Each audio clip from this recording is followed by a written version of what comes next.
You are listening to episode 8 of the Entrepreneur Happy Hour podcast with featured guest, Mr. Felix Anderson. On to the episode.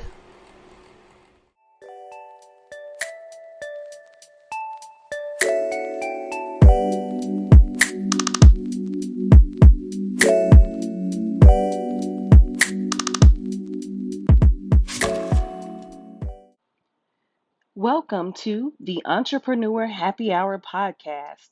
I'm your host, Kimberly Denise. This podcast is for entrepreneurs, whether you're just getting started or working your business part-time or just looking for some inspiration. Each episode, you will hear the incredible stories of entrepreneurs from around the world. These entrepreneurs are subject matter experts in their niche. Want to show off your fan status?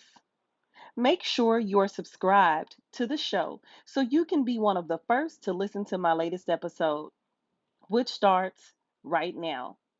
So grab your favorite beverage and let's talk about business.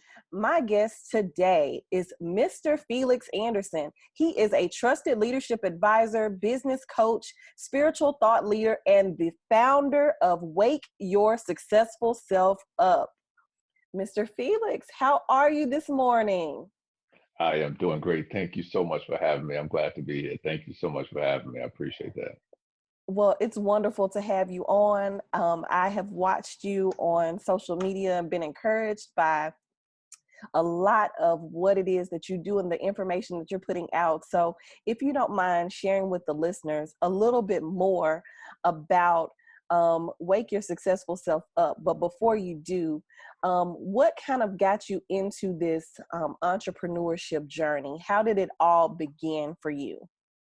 It began a little awkwardly. My career started off in journalism, and I started off went to school to be a journalist. I really wanted to work in the newsroom.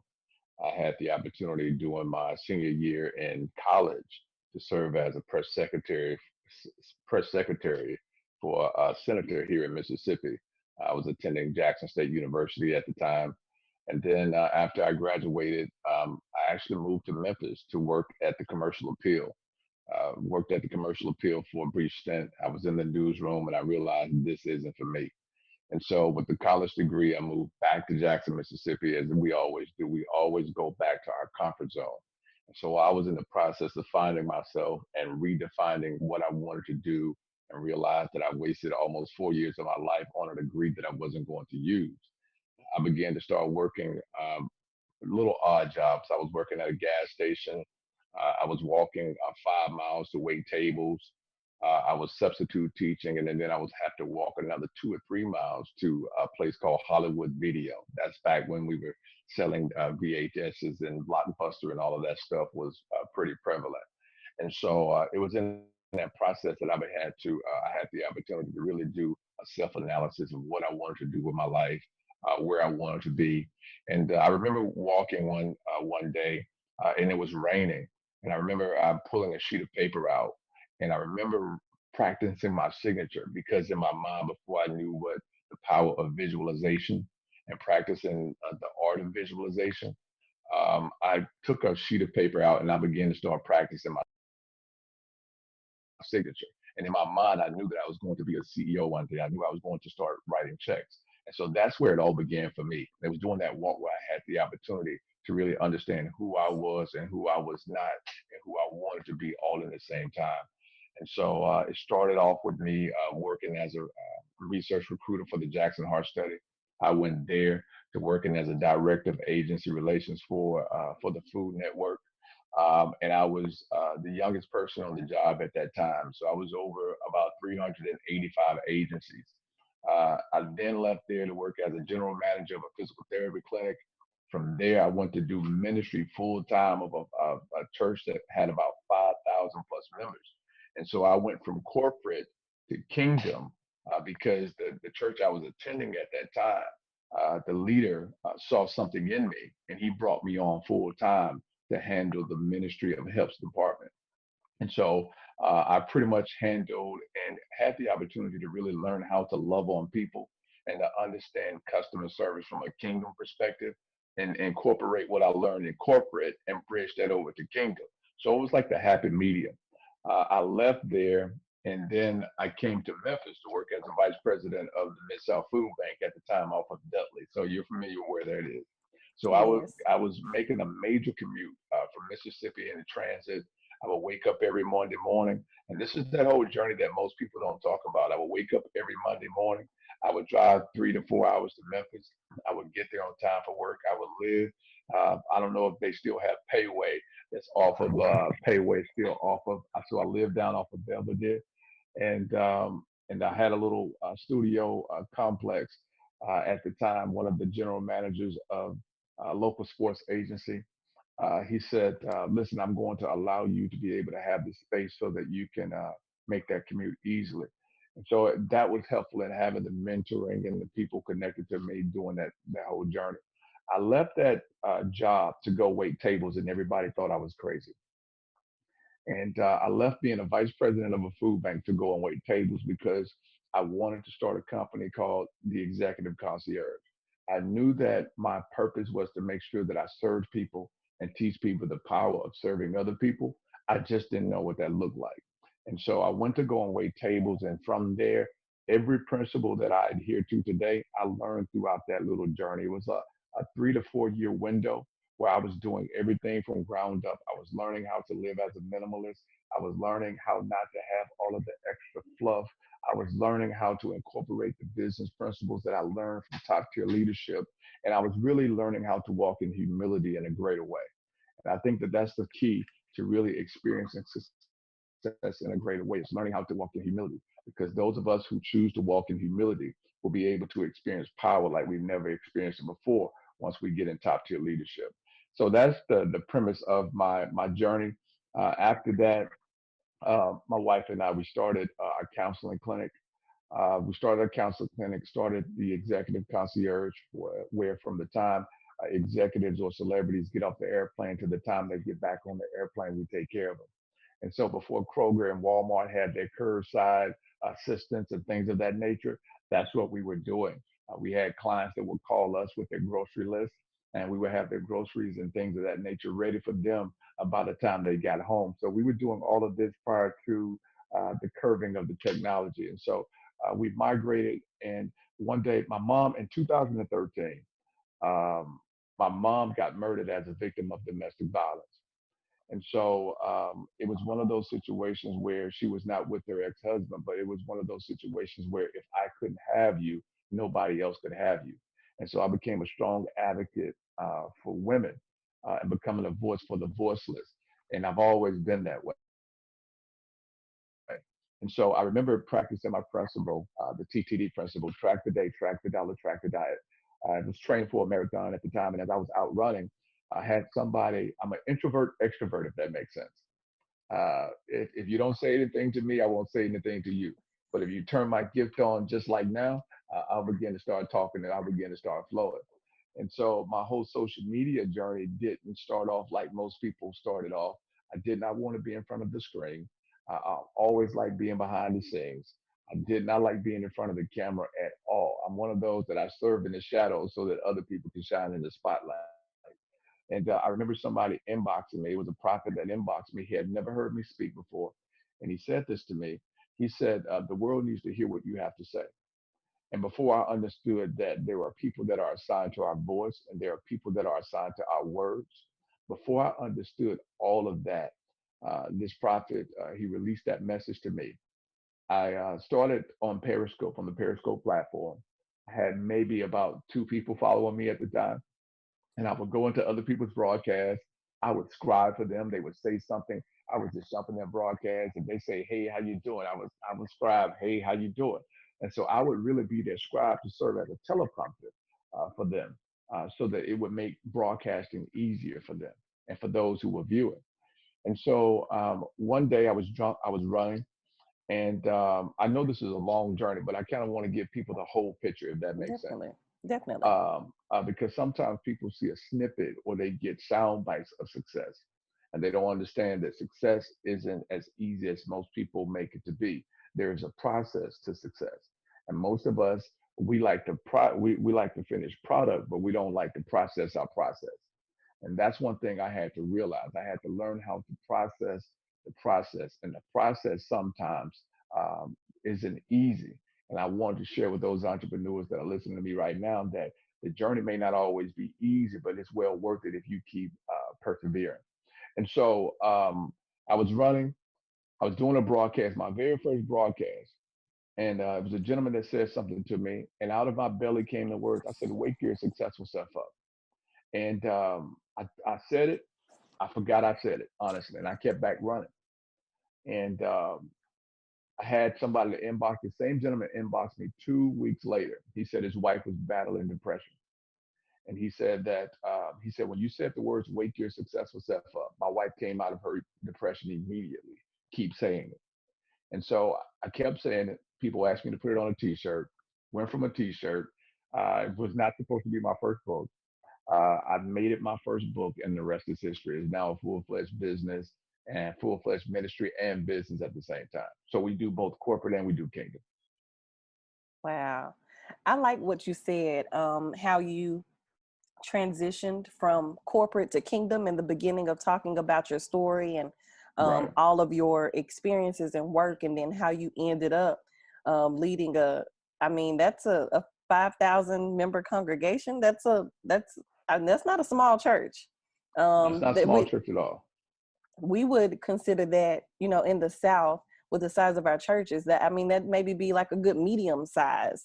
That's quite a few. You've got auxiliaries, ministries, different things, going on. Absolutely. And it's, I mean, you've got to run it like a business. You've got to have team meetings. You've got to boost morale. You've got staff, I'm Yeah. sure, with all of those. But I like what you were saying. And I just wanted to see if we could kind of encourage those who are listening, who Right. are faith-based entrepreneurs, those who, have built their business on their faith principles.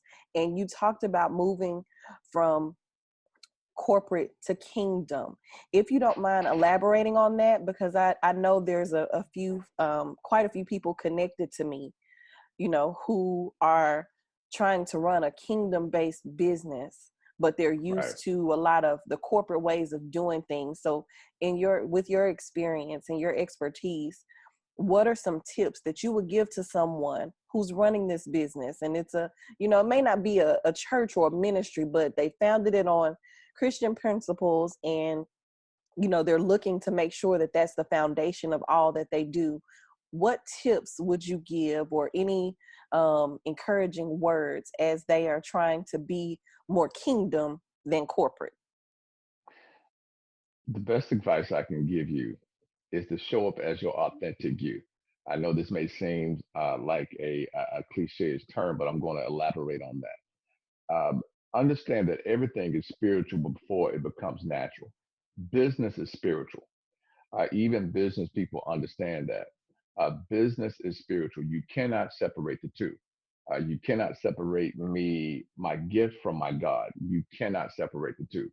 When you look at Pharaoh, and we can speak to what we're dealing with right now during this pandemic, and Pharaoh, when he incorporated and brought Joseph up, he brought Joseph up because of his gift. And many of us are flowing and doing our businesses because of we're gifted to do these things. God has placed these different gifts on the inside of us to do these different things. And so we try to incorporate and include everybody else, but we exclude God. And so there's no way for you to exclude God or separate God from your gift.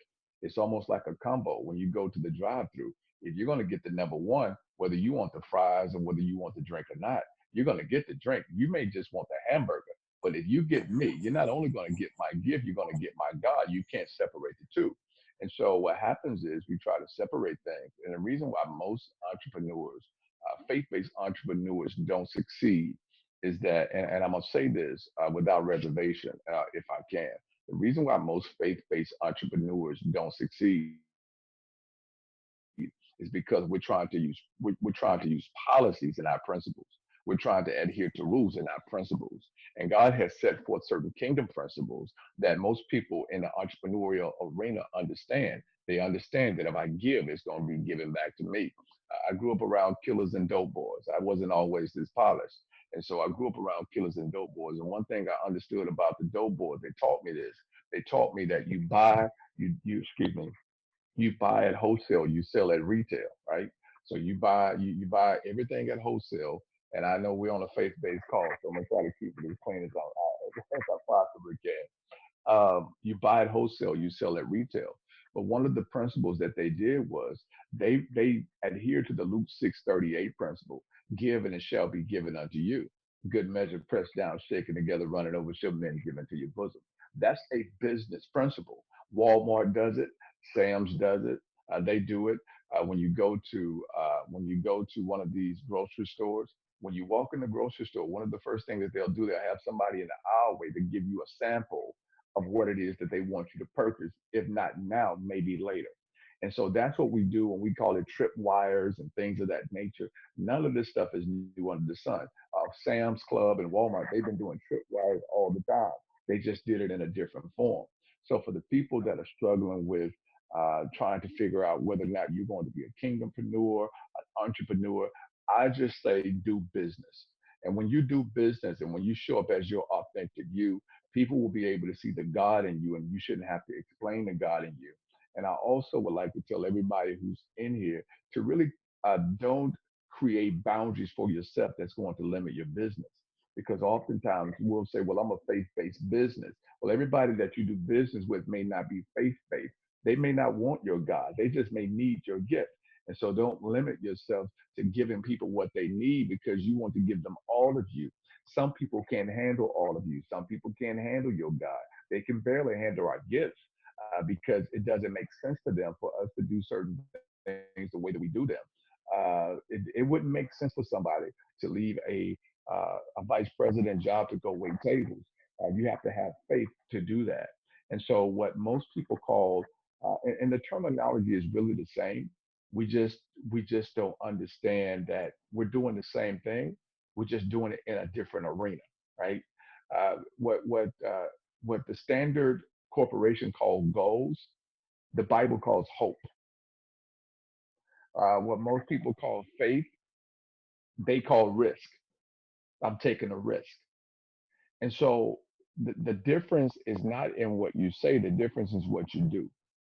So I don't need to, for me personally, I don't need to know you're a kingdompreneur. I don't need to know that you're a faith-based ministry. I just need to know that you're operating out of kingdom principles. I can respect that. And that's why I'm able to work with people that don't even know my God because they understand the principles of my God. And so I bridge the two.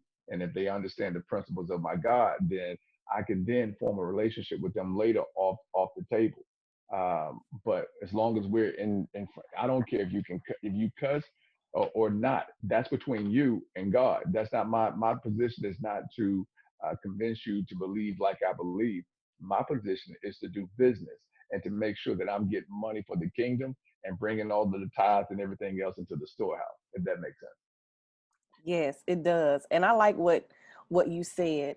Um, Everyone may not want your God, but they may need your gift.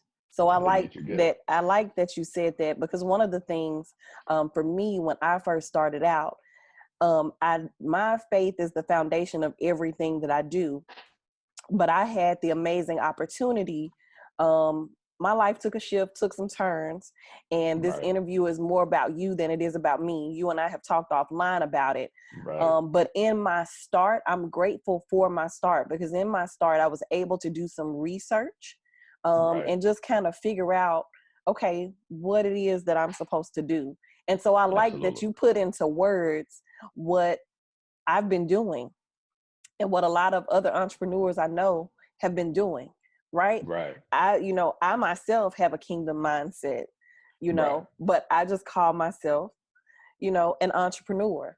I don't Absolutely. have to say kingdompreneur, faithpreneur. I don't have a problem with those words. And at one point you had all of Absolutely. these, when I first started out, people were calling themselves vetpreneur, and it just adding preneur to the end of, if they were a veteran and all of this.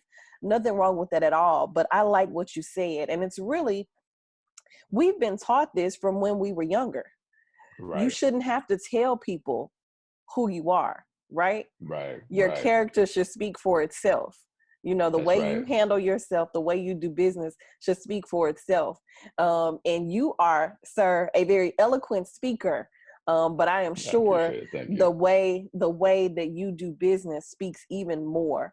I want to get a little bit more into, you talked about the TTD principle. Yes. TTD principle. It's a principle that I live by.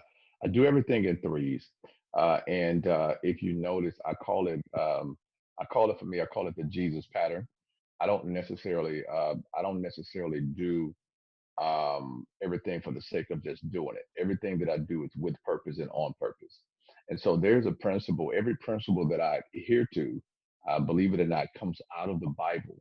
I think, before I go into the TTD principle, I want to share this with those who are listening. I want those who are listening to understand the power of finding the right partnerships. And this is the mistake that I see a lot of, not entrepreneurs in general, whether you're a faith-based entrepreneur, whether you just are an entrepreneur in general. This is the mistake that I see a lot of us making. We have no problems with collaborating outside when we were working for other people. But when we begin to start working for ourselves and doing business for ourselves, we go from competition to collaboration to competition. And so, in the first principle that I live by, the TTD principle, track the day, track the dollar, track the diet, I get that out of Genesis chapter 1, because he talks about the diet, but he says, let us make man. And so, when you see let us make man, you see God speaking to his creative self and partnering with his creative self to produce something that never produced before. So, even as you and I, we're conversing right now, we're formulating a partnership to create a podcast that never existed before.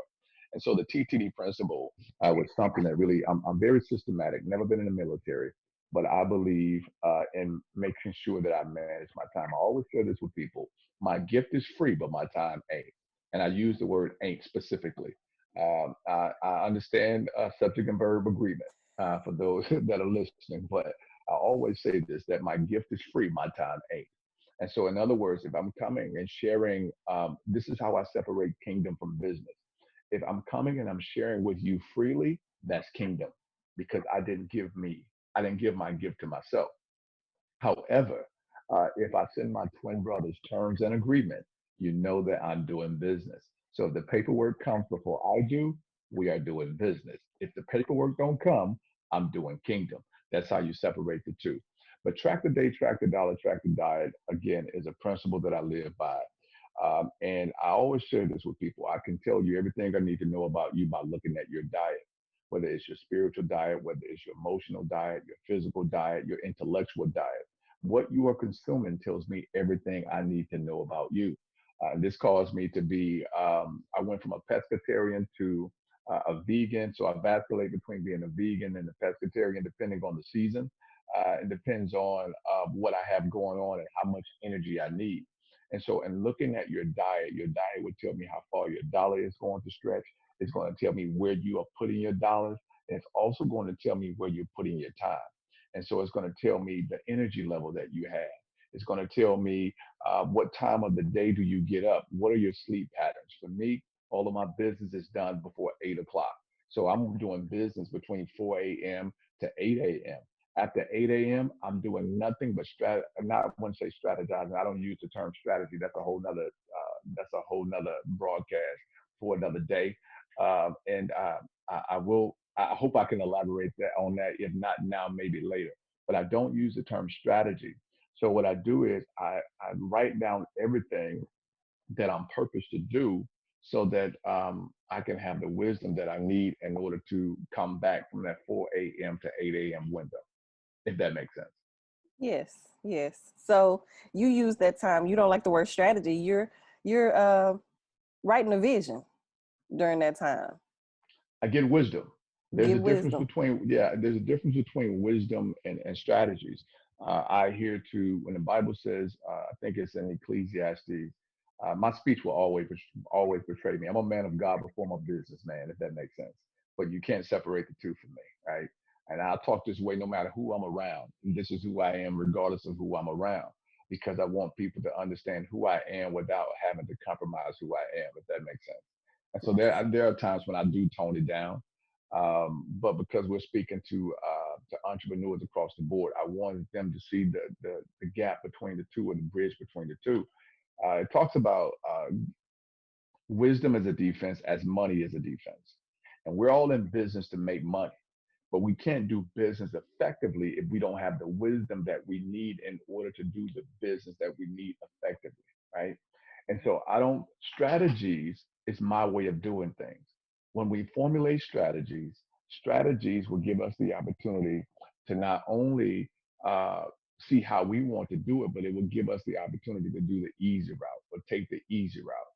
Wisdom is a little bit different because you can have strategies and not have wisdom, but you can't have wisdom and not have strategy.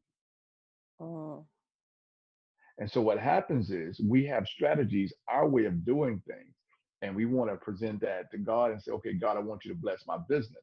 This is why I said earlier that everything is spiritual. Then it becomes this business is spiritual. So you get the wisdom first.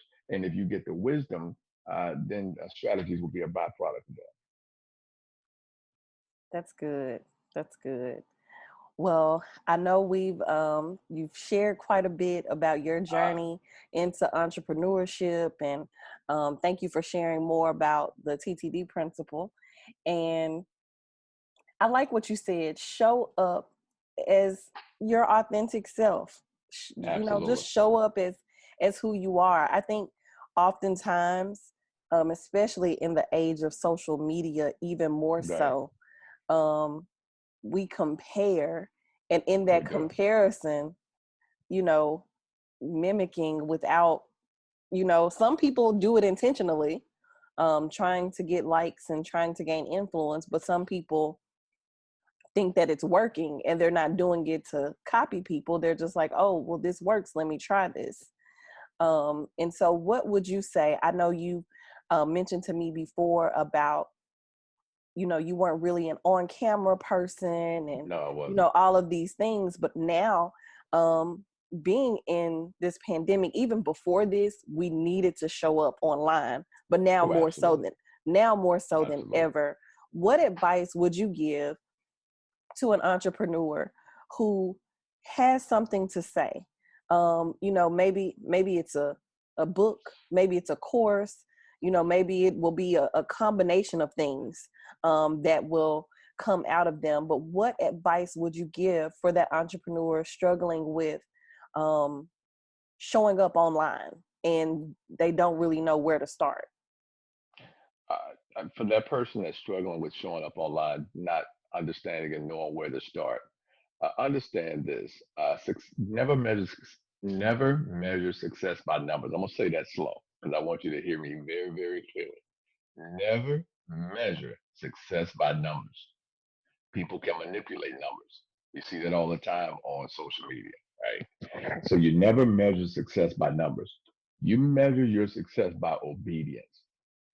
Or do you have a full conviction that what you're doing is, first of all, what your purpose to do? Second of all, if you have a strong enough conviction that if I don't do this, somebody won't be able to do what their purpose to do. So you got to have that strong conviction. That's the first thing that I would share with them. Then the second thing I would share with them is understand that there's somebody assigned to your words and there's somebody assigned to your voice. Understand that every platform is not for you. For example, I broadcast on Periscope because I understand who my community is, people who've been there with me for the long run. Not that I can't broadcast on Facebook Live, but I prefer to broadcast on Periscope because I know who my people are, right? Facebook, people are assigned to my words. And Instagram, people are assigned to both. So this is why I give both on Instagram. People are assigned to your words. People are assigned to your voice. And so I teach people not to become authors, but I teach people to become scribes, right? And so that's what I teach people to do. Even though I've authored 8 books, I still teach people how to scribe, to hear that voice that's speaking to them from an authentic place and write down what you hear. For example, whenever I started doing business, this was my mantra. I wasn't always refined, but this was my mantra: iron sharpens iron, but you can't be sharp hanging around butter knife people, right? And so I have to be around people who are sharper than me, people who are going to rub me the wrong way, people who are going to check me when I don't feel like being checked. And in order for me to be sharp, I have to be around people that say, listen, that's not right. I don't agree with that. Take that post down. That post is not clear. I have to be around people that tell me, listen, your paperwork can be better. And I love being around people that are like you, right? When you do business the right way, you make people respect you off the front because okay, I'm doing business the right way. I'm not doing this as a hobby. This is what I do. So I'm going to exhibit professionalism on the front end. I appreciate that. You said something. Oh my goodness, you said so much just just in that one God, one one one one one other thing. As you were speaking, you talked about that professionalism and oh, all absolutely. of that. And something that I've noticed, well, I'll tell you this about me, which you've probably already figured out. I don't know if you're much into personality types and kind of how I am. people show I up. am. Yeah. Um, so I'm a certified disc behavioral analysis, and I mainly got that certification to learn more about myself, but to be able to help other people. Right. I have found, and I was telling my mother this, that I feel like I speak clearly. I have done public speaking for years. I've been Right. in leadership in the church and the community. This year makes 24 years. I feel Wow. like I know how to express myself and get myself Right. across. But for some reason, I feel like people don't hear me. I say very clearly, what it is I can be in meetings. And I feel like people will take that. And I know that it's the way that they're listening, right? So Right. That's learning part more of it. about Yeah. personality types, I'm learning more how to speak to different people, right? Not just Absolutely. speak the way that I am, but understanding who I'm speaking to, especially as I'm growing this business that I believe I'll have a team, right? Right. Right. Right. like you said, you were practicing your signature because you knew you were going to be a Absolutely. CEO. One of the Absolutely. things that I've noticed that bothers me in the industry of entrepreneurship is the misuse of email lists. I have Absolutely. noticed Absolutely. people that, have gotten my email to connect with me. Yes.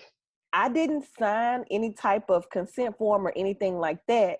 And then all of Right. a sudden, every time they're doing something and they seem like they don't know what it is that they're really doing. But every time they're Right. doing something, I'm getting this email for this, I'm getting this invite for this, I'm getting this. And I'm just like, you are misusing my email address. Like I did, just Absolutely. because you have my email address does not mean you can contact me for all of those things. So I know Right. you've Absolutely. done business um, corporately and now Right. kingdomly. What Right. advice would you give to the entrepreneur who maybe is seeing these pop-up ads on Facebook, on Instagram, grow your email list, all of these things? What advice can you give, or expertise can you share about appropriately handling your mailing list? So if you could just speak to appropriately handling it, but also, I guess, consistently handling it as well. You have to respect space. You have to respect space, and you have to understand. And I'll share this with you. And this is a biblical. This is a not a biblical principle, but this is a principle that I learned from Eight Ball and MJG. I know they're local. I grew up watching and listening to Eight Ball and MJG, and I remember MJG. This is the wisdom of MJG. He said, "Space ain't hard to find." And eventually you're gonna need yours like I'm gonna need mine, right? And that was something that he said. And so what people have to understand, you have to respect people's space. When it comes to business, you have to respect people's space. And you have to understand that if you are pushy, you're gonna make people push away. So everything has to be authentic. When you show up as the authentic you, and then I have to incorporate this um, to another principle. But when you show up as your authentic you, people will automatically be attracted to your gift. Now, I believe that there has to be a level of attraction before there can ever become a level of attachment. And so if you are not, if your timing and if your tone is off to me, and if I feel as if you're trying to sell me something as opposed to help me, and if it's all about you, uh, I'm not going to participate. That's what I see a lot in these emails. Most of what's being sent in the emails is really nothing but a glorified sales pitch. And if you're not helping me, you're trying to sell items and products to me. And I may not need it holistically from the way that you're giving it to me, but most of these people that I'm going to be nice when it comes to email marketing. I'm going to be extremely nice. Most people are really good, great sales persons. I'll just put it that way. They're really good at sales. I'm going to be nice. So you're being nice. I want you to. I want you to just be you. Be you. You know, these same people not only send these emails, or maybe the emails are Right, not their thing. These same right. people will tag 99 people on a post on Absolutely, Facebook without absolutely. permission. These same Right, people will tag you in right, the comments of a video, you right. know, and not personally invite you to something. Like, what would you, I like what you said about the attraction has to be there before the attachment. Something Absolutely. that I've always been taught. And in my former career working, I did a lot of community engagement work. And that work Mhm. taught me a lot about relationships with people, right? Right. You you engage with them, you connect with them. And then once you connect with them, I don't really like the term networking. I don't like to say that I'm networking. There's Right. a group that I'm a part of, I'm a member of. They've always called their events connection events and not networking events, because that Understood. networking, you bring a card, it's like speed dating. you Right. you know you exchange, and but there's no real connection there. And then you kind of feel a little like, ugh, after you get done. It's just, there Absolutely. wasn't a Absolutely. real, so I'm about that connection.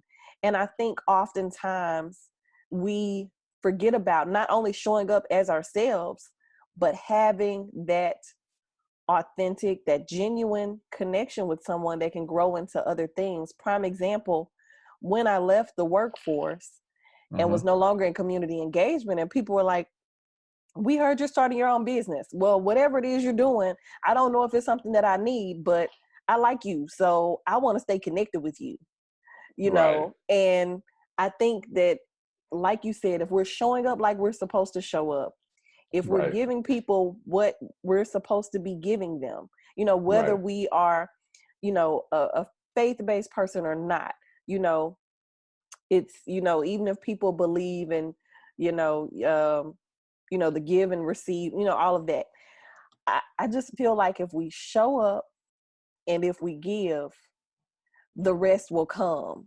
And I like what you said. I've Absolutely. never I've never put it into those words, but you said something about um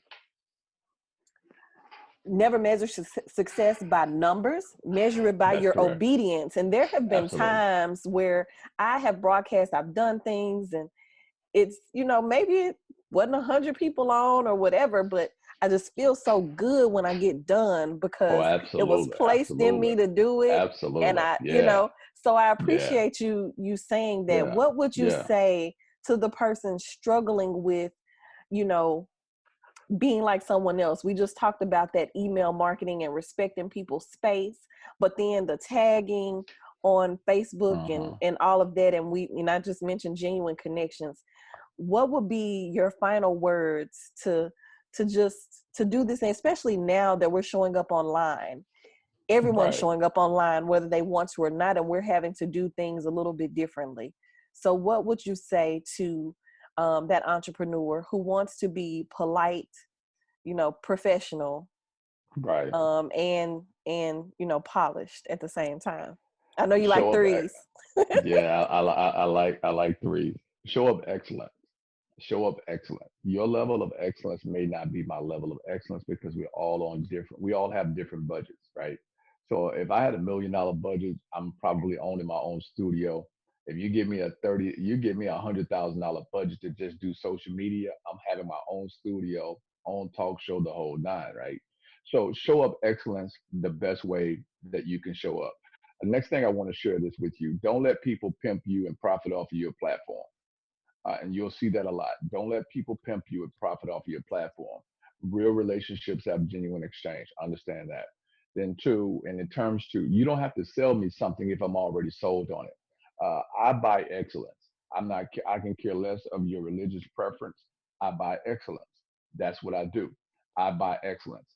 And then two, the last thing I want to share with you that whenever you show up, this is what I call my PB3 principle: protect the brand, protect the boss, protect the business. You represent more than just you. So you have to protect your brand at all costs. You have to look at if what I'm producing out right, if I if what I'm pushing out right now, will it represent my brand at the highest form, at the highest level? Am I protecting myself? Am I protecting the business? Protect the brand, protect the boss, protect the business. I am wake your successful self up. I am all things excellence because that is my mindset. If it's not first rate, I don't want to have anything to do with it. And so I share this with you. Last but not least, you cannot be royalty and show up regular. I want to challenge every entrepreneur that's listening to me right now to no longer write with anything that comes in a pack. Don't write with an ink pen that comes in a pack. I want to challenge you to get you an ink pen of quality so that you can begin to start writing down with purpose the divine downloads and the intellectual intel that's going to come to you in the future. I hope that helps. Yes. You can't be royalty. You can't be royalty. What was that? You cannot be royalty and show up regular. And show up And so I regular. challenge everybody. I challenge everybody. None of my cars take regular, and I say that with from a place of humility. But none of my cars take regular. And if you try to put regular in something that is designed to only hold premium, you're going to mess everything up. You're not going to run right. You're not going to flow right. You're not going to operate right. And many that are listening to me right now, you're not flowing right and not operating right is because you're listening to people who are gifted, but they don't know God. And so we're doing everything backwards for those who are kingdompreneurs. And so you're listening to people that are trying to give you strategies, and God doesn't want you to have strategies. God wants you to have wisdom because if you have wisdom, strategies is an offspring of wisdom. And so this is why we go to conferences because we have strategies. We have the know-how in terms of the strategies. We know how we're going to do it, but we don't have the know-how as it relates to wisdom on how we're going to apply this. I say this unapologetically. Simplicity breeds prosperity. The more simple a thing is, the more prosperous it will be. You can look at Apple. This is why I love Apple products. They're very simple. They're prosperous. Everything that is simple is prospering. We don't need 1,000 programs. You don't need to have all of the tripwires. If you don't have a product, if you don't have people, and if you don't have a place to put the product or to send the people, then you won't get that paper. Plain and simple. Plain and simple. I appreciate you so much for being You're a so guest welcome. today. And Thank you so I look much. forward to just this connection growing and just Right. the things that we'll be able to do together. And I want to make sure that people know how we met and how we connected. I believe it was through Black Christian influencers. Um, Absolutely, absolutely. I'm not sure how I got the invitation to be a part of it, but I think I saw Memphis, Tennessee. That's what made me reach out to you. I have a conference coming up, and I was initially scheduled to do it in Memphis, but I had to relocate it. I had to pivot to prosper. And that's one thing I've learned during this entrepreneurial journey is that we have to pivot to prosper. But that's how we met. We met, I think it was Instagram, if I'm not mistaken. yes, yes, Yeah, it yeah. was. Well, thank you so much for being on today, and Thank you. definitely just appreciate your Thank time you. and Thank you. your sacrifice for being on. And oh, make sure to let the people know how they can get in touch with you. You've mentioned all the books that you've authored, Yeah. and I'll make sure in the description to include your information of how people can find you. But if you want to go ahead and share No problem at all all. of that, please. Uh, they can go to mrfelixanderson.com. That's www.mrfelixanderson.com. You can find me at Mr. Felix Anderson on all social media platforms. You can also find me on Facebook at Mr. Felix Anderson. You'll see the personal page as well as our public figure page as well. I'm pretty active on both. Monday through Fridays, you can catch me on any one of those platforms. I broadcast on the Periscope platform. We have over 26,000 people that subscribe and listen to us on a daily basis on the Periscope platform. We're grateful for that. And I host a conference every year called Believe Big Again for entrepreneurs that are both in the kingdom and in the corporate sector. So we bridge the two. We bridge the gap. We merge spirituality and business and show people how you can be effective doing both. But the conference is called Believe Big Again because we don't have a problem with believing big. It's what happens when life punches us in the face and things don't go as we planned that we have to believe big again. And so that's going to be October the 30th through the 31st in Jackson, Mississippi. Wonderful. So how can if people are interested in getting tickets for this event, would they just go to your website in order to get those tickets? There are two ways to get to that destination. They can go to believebigagain.com. That's believebigagain.com, or they can simply go to mrfelixanderson.com, click the shop button. All of my courses, classes, all of the books, Dominate Your Distractions, Believe Big Again. Uh, we have a new release coming up, Divine Disconnections, that's going to be out soon. And I'm excited about that. So they can go to my shop and find everything they need to find. Wonderful. Well, thank you so much again for being on. And we are definitely looking to see more from you. And I've got to subscribe to your Periscope channel so that I won't miss out. You know, that fear of missing out. I Yeah. want to make sure that I am a part of that. So thank you again so much. That's no problem. Thank you, woman of excellence. I really appreciate you. Thank you for having me on. Okay. And that's it for this episode of the Entrepreneur Happy Hour podcast. If you haven't already rated and reviewed my show, leave your feedback. Do that today. Whether you're listening on iTunes, Google Play, or Spotify, your review shows off your fan status and helps other future listeners find this podcast. I love hearing from my listeners, and I would love to hear from you. Send me a note at hello@theentrepreneur.happyhour.com. Until next episode, I'll see you over on the Entrepreneur Happy Hour Facebook community.